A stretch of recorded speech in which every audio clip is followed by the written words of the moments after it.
बोलो श्री कृष्ण भगवान की जय। चौथा अध्याय।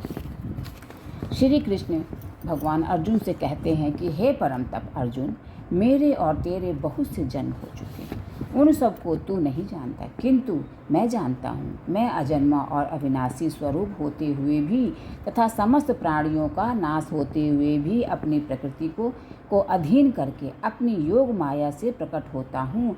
हे भारत, जब जब धर्म की हानि और धर्म की वृद्धि होती है, तब तब ही मैं अपने रूप को रचता हूँ, अर्थात साकार रूप से लोगों के सम्मुख प्रकट होता हूँ।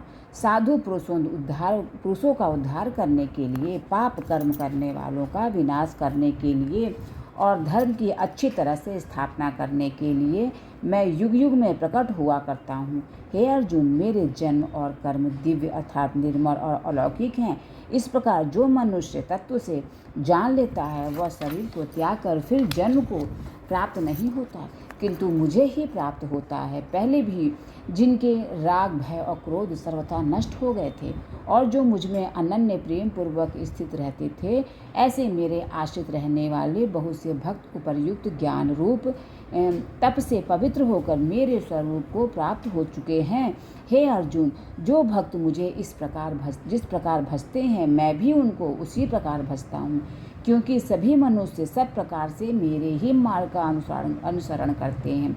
इस मनुष्य लोक में कर्मों के फल को चाहने वाले लोग देवताओं का पूजन किया करते हैं, क्योंकि उनको कर्मों से उत्पन्न होने वाली सिद्धि शीघ्र मिल जाती है। ब्राह्मण, क्षत्रिय, वैश्य और शूद्र, इन 4 वर्णों का समूह गुण और कर्मों के विभाग पूर्वक मेरे द्वारा रचा गया है।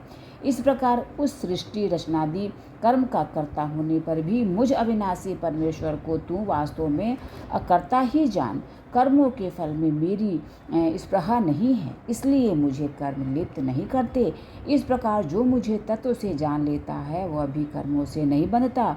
पूर्व काल के मुमुक्षुओं ने भी इस प्रकार जानकर ही कर्म किए हैं, इसलिए तू भी पूर्वजों द्वारा सदा से किए जाने वाले कर्मों को ही कर। कर्म क्या है और अकर्म क्या है, इस प्रकार इसका निर्णय करने में बुद्धिमान पुरुष भी मोहित हो जाते हैं। इसलिए वह कर्म तत्व मैं तुझे भली भांति समझाकर कहूँगा, जिसे जानकर तू अशुभ से अर्थात कर्म बंधन से मुक्त हो जाएगा। कर्म का स्वरूप भी जानना चाहिए और अकर्म का स्वरूप भी जानना चाहिए तथा विकर्म का स्वरूप भी जानना चाहिए, क्योंकि कर्म की गति गहन है।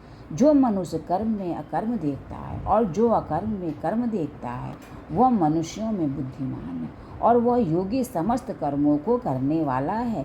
जिसके संपूर्ण शास्त्र सम्मत कर्म बिना कामना और संकल्प के होते हैं तथा जिसके समस्त कर्म ज्ञान रूप अग्नि के द्वारा भस्म हो गए हैं, उस महापुरुष को ज्ञानी जन भी पंडित कहते हैं।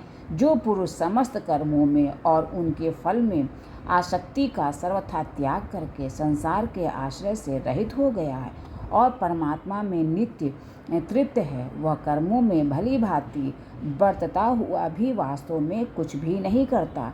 जिसका अंतःकरण और इंद्रियों के शरीर सहित शरीर जीता हुआ है और जिसने समस्त भोगों की सामग्री का परित्याग कर दिया है, ऐसे आशा रहित पुरुष केवल शरीर संबंधी कर्म करता हुआ भी पाप को नहीं प्राप्त होता। जो बिना इच्छा के अपने आप प्राप्त हुए पदार्थ में सदा संतुष्ट रहता है, जिसमें मनुष्यों का सर्वथा अभाव हो गया है, जो हर्ष, शोक आदि द्वंद्वों से सर्वथा अतीत हो गया है, ऐसे सिद्धि और सिद्धि में सम रहने वाले कर्म योगी कर्म करता हुआ भी उनसे नहीं बंधता।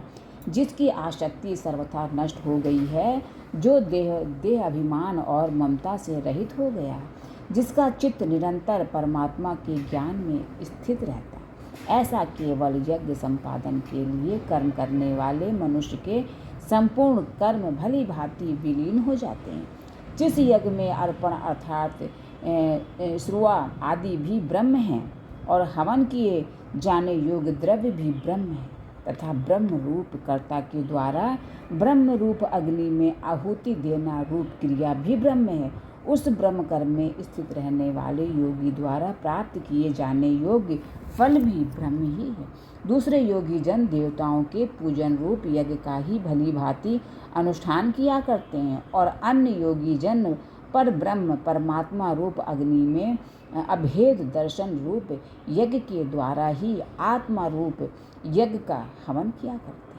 अन्य योगी जन श्रोत आदि समस्त इंद्रियों को संयम रूप अग्नियों में हवन किया करते हैं और दूसरे योगी लोग शब्द आदि समस्त विषयों को इंद्रिय रूप अग्नियों में हवन किया करते हैं। दूसरे योगी जन इंद्रियों की संपूर्ण क्रियाओं को और प्राणों की समस्त क्रियाओं को ज्ञान से प्रकाशित आत्म संयम योग रूपी अग्नि में हवन किया करते हैं। कई